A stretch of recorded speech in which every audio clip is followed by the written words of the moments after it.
नमस्कार, मैं हूं अंकुर और आप देख रहे हैं सत्यहिंदी.com। आइए एक नजर डालते हैं अब तक की सुर्खियों पर। रूस के राष्ट्रपति व्लादिमीर पुतिन ने शुक्रवार को क्रेमलिन में एक भाषण में यूक्रेन के 4 इलाकों के रूस में मिलाने की घोषणा कर दी। इसके लिए क्रेमलिन में एक आयोजन किया गया था। पुतिन ने अपने भाषण में समारोह में मौजूद अधिकारियों की भीड़ से कहा, लुहांस्क, डोनेस्क, खेरसोन और ज़ैपोरिज़िया में रहने वाले लोग हमेशा के लिए हमारे हमवतन बन रहे हैं। हम अपनी पूरी ताकत और अपने सभी साधनों के साथ अपनी ज़मीन की रक्षा करेंगे। रूस के राष्ट्रपति ने इसके साथ ही यूक्रेन की सरकार से तुरंत दुश्मनी को खत्म करने और बातचीत की मेज़ पर लौटने के लिए कहा। वहीं यूक्रेन के 15% हिस्से पर कब्जे को पश्चिमी देशों ने खारिज किया। इसके अलावा संयुक्त राष्ट्र महासचिव एंटोनियो गुटेरेस ने इसे संयुक्त राष्ट्र चार्टर का उल्लंघन बताया है। यूक्रेन के 4 इलाकों को रूस में मिलाने के मौके पर रूस के राष्ट्रपति पुतिन ने अपने भाषण में दावा किया कि रूसी लोगों की कई पीढ़ियों ने इन इलाकों के लिए जंग लड़ी है। उन्होंने इस जंग में मारे गए सैनिकों की याद में 1 मिनट के मौन रखने की अपील की। पुतिन ने कहा ये सैनिक रूस के हीरो थे। पुतिन ने कहा वो चाहते हैं कि कीव और पश्चिमी देशों के लोग ये बात सुन लें कि डोनबास क्षेत्र के लोग अब हमेशा के लिए रूस के नागरिक बन जाएंगे।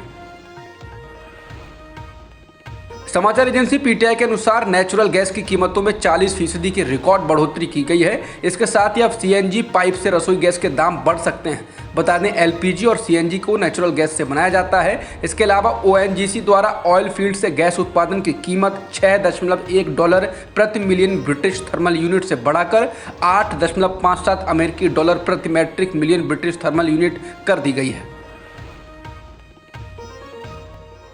कांग्रेस अध्यक्ष पद के उम्मीदवार शशि थरूर के चुनावी घोषणा पत्र में बने भारत के नक्शे पर विवाद हो गया।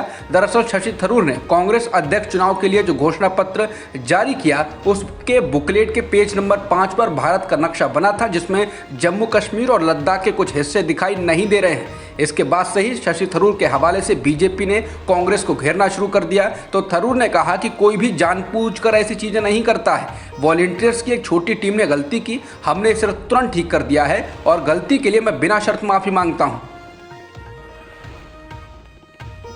शशि थरूर के चुनावी घोषणा पत्र में भारत के गलत नक्शे को लेकर भारतीय जनता पार्टी के मीडिया सेल के प्रमुख अमित मालवीय ने हमला बोला। मालवीय ने ट्वीट कर कहा कि कांग्रेस नेता राहुल गांधी भारत जोड़ो यात्रा पर हैं, वहीं थरूर भारत को तोड़ने पर लगे हुए हैं। शायद उन्हें लगता है कि ऐसा करने से गांधी परिवार उनके साथ आ जाएगा। कांग्रेस के राष्ट्रीय अध्यक्ष के चुनाव के लिए आज राज्यसभा में विपक्ष के नेता मल्लिकार्जुन खड़गे और पूर्व केंद्रीय मंत्री शशि थरूर ने समर्थकों के साथ पहुंचकर पर्चा भर दिया है। इसके अलावा झारखंड कांग्रेस के नेता केएन त्रिपाठी ने भी चुनाव में नामांकन दाखिल किया है। त्रिपाठी ने कहा कि इस बारे में पार्टी का जो भी फैसला होगा उसे वो मानेंगे। बता दें, शुक्रवार को नामांकन का अंतिम दिन है। वहीं खड़गे के साथ नामांकन के वक्त वरिष्ठ नेता अंबिका सोनी, अशोक गहलोत, दिग्विजय सिंह सहित कई नेता मौजूद रहे। राज्यसभा सांसद मुकुल वासनिक ने आज तक से कहा कि मल्लिकार्जुन खड़गे का कांग्रेस संगठन के प्रति पूर्ण समर्पण और निष्ठा है और वो सरकार और संगठन में कई अहम पदों पर रहे हैं। इस दौरान कांग्रेस में असंतुष्ट नेताओं के गुट G23 के नेता पृथ्वीराज चौहान, भूपेंद्र सिंह हुड्डा, मनीष तिवारी भी मौजूद रहे। नामांकन दाखिल करने के बाद मल्लिकार्जुन खड़गे ने कहा कि वो उन्हें दिए गए सहयोग के लिए सभी का धन्यवाद अदा करते हैं। शशि थरूर को जहां G23 से आने का नुकसान बताया जा रहा था और कहा जा रहा था कि उनको G23 के अलावा कम समर्थन मिलेगा। हालांकि नामांकन दाखिल करने के दौरान G23 के नेता भी मल्लिकार्जुन खड़गे के साथ खड़े दिखाई दिए। थरूर के नामांकन पत्र पर हस्ताक्षर के लिए कोई आगे नहीं आया। G23 की प्रमुख हस्तियों में से भूपेंद्र सिंह हुड्डा, आनंद शर्मा, मनीष तिवारी और पृथ्वीराज चौहान और मुकुल वासनिक थे, लेकिन ये पार्टी के कथित अनौपचारिक उम्मीदवार मल्लिकार्जुन खड़गे के पीछे खड़े हुए और प्रस्तावकों के रूप में उनके नामांकन पत्र पर उन्होंने हस्ताक्षर किया। बता देंगे, सभी अगस्त 2020 में सोनिया गांधी को भेजे गए पत्र पर हस्ताक्षर करने वालों में से थे। वहीं नामांकन से पहले ही शशि थरूर ने कहा था कि वो G23 के उम्मीदवार नहीं हैं, उनको वोट 9000 से अधिक लोगों को करने हैं। कांग्रेस अध्यक्ष पद के लिए नामांकन करने के बाद शशि थरूर ने पत्रकारों से बातचीत के दौरान कहा कि मैं पार्टी आलाकमान की संस्कृति को बदलूंगा। हर चीज़ को दिल्ली आलाकमान के पास भेजने को एक समस्या के रूप में बताते हुए उन्होंने कहा कि पार्टी एक लाइन में ये कहते हुए प्रस्ताव पारित नहीं कर सकती है कि कांग्रेस अध्यक्ष फैसला करेंगे। थरूर ने कहा कि वो इस आलाकमान कल्चर को बदलेंगे। थरूर ने कहा कि मुझे आश्चर्य नहीं है कि इस्टेब्लिशमेंट उन लोगों के पीछे खड़ा है जो जैसा है वैसा ही रहने देना चाहते हैं, लेकिन अगर आप पार्टी में बदलाव और प्रगति चाहते हैं तो आप मुझे वोट दें। उन्होंने कहा कि उनकी योजना ज़मीनी स्तर पर काम करने वाले लोगों को सशक्त बनाने की है। थरूर ने इसके साथ ही मल्लिकार्जुन खड़गे के साथ अपने संबंधों को स्पष्ट करते हुए कहा कि वो कांग्रेस के भीष्म पितामह हैं और हम दोनों प्रतिद्वंदी नहीं हैं, हम साथी हैं। थरूर ने ये भी कहा कि पार्टी आम सहमति वाले उम्मीदवार की तलाश में नहीं है। मैंने पार्टी कार्यकर्ताओं से बात की है और वो जो बदलाव लाएंगे उसके बारे में मैंने उनको बताया है।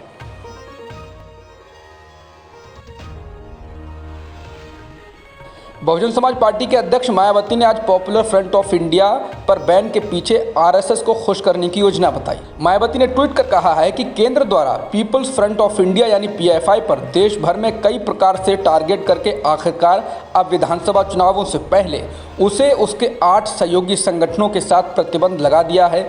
उसे राजनीतिक स्वार्थ व संघ तुष्टीकरण की नीति मानकर यहाँ लोगों में संतोष कम व बेचैनी ज़्यादा है। मायावती ने कहा यही कारण है कि विपक्षी पार्टियां सरकार की नीयत में खोट मानकर इस मुद्दे पर भी आक्रोशित व हमलावर हैं और आरएसएस पर भी बैन लगाने की मांग खुलेआम हो रही है कि अगर पीएफआई देश की आंतरिक सुरक्षा के लिए खतरा है तो उस जैसे अन्य संगठनों पर भी बैन क्यों नहीं लगना चाहिए।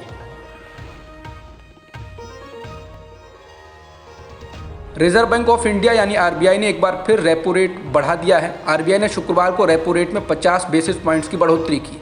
अब रेपो रेट बढ़कर 5.90% हो गया है। इसका ऐलान आरबीआई के गवर्नर शक्तिकांत दास ने किया।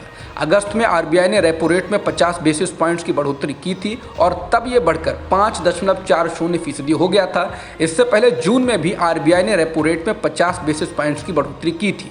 इस साल मई से पहले आरबीआई ने लंबे वक्त तक रेपो रेट में किसी तरह का बदलाव नहीं किया था।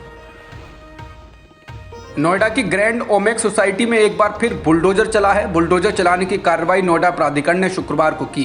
प्राधिकरण की ओर से निर्देश दिए गए थे कि जिन लोगों ने सोसाइटी में अपने फ्लैट के बाहर अवैध निर्माण किया है वो इसे हटा लें। प्राधिकरण की सर्वे टीम ने अवैध निर्माणों को चिन्हित भी किया था।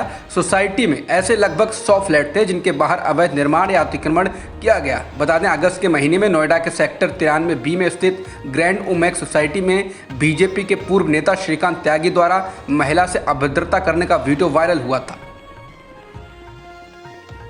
जेएनयू के छात्र शर्जील इमाम को 2019 के देशद्रोह के एक मामले में दिल्ली की एक साकेत कोर्ट से जमानत मिल गई। शर्जील पर भड़काऊ भाषण देने का आरोप है जिसकी वजह से जामिया नगर में हिंसा हुई थी। हालांकि इमाम इस मामले में जमानत मिलने के बाद भी दिल्ली दंगे से जुड़े एक अन्य केस में जेल में ही रहेंगे। अब तक की खबरों में इतना ही। बाकी खबरों के लिए बने रहिए सत्यहिंदी.com के साथ।